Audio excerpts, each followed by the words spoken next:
Hi అండి. మనం ఇంట్లోనే స్వచ్ఛమైన నెయ్యి చేసుకుందాము. ఈరోజు నేను నెయ్యి చేస్తున్నా అండి.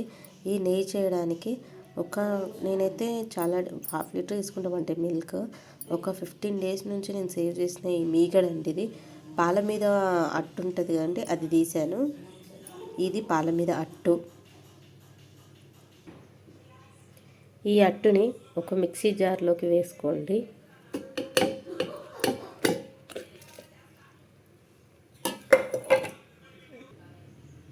ఈ అట్టులో ఒక చెంబుడు వాటర్ పోసానండి. నేను ఎక్కువ వాటర్ పోసుకున్నా ఏం కాదు. అట్టును గ్రైండ్ చేసిన తర్వాత ఇంకా ఇలా వెన్న అయితే వస్తుందండి పైకి. దీన్ని పక్కకి తీసుకోవాలి. హాయ్ అండి, ఇదైతే మనకి వెన్న వచ్చిందండి. ఈ వెన్నని ఇదే గిన్నెలో వేసి మందంగా ఉన్న గిన్నెలో వేసుకోండి. దానివల్ల అడుగు అంటకుండా ఉంటుంది నెయ్యి. ఇది పొయ్యి మీద పెట్టేస్తే గ్యాస్ మీద పెట్టాక వేడికి ఈ వెన్నంతా ఇలా కరిగి వాటర్ లాగా అవుతుందండి. అలానే ఉంచండి.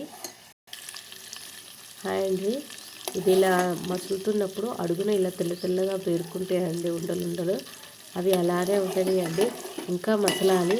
ఇవి బ్రౌన్ కలర్ రావాలండి. అప్పటిదాకా అలానే మసులుతూ ఉండాలి నెయ్యి. హాయ్ అండి, ఇక చూడండి, ఇప్పుడు నెయ్యి అయితే రెడీ అయింది. లోపల కొంచెం కలర్ చేంజ్ అయ్యాయి.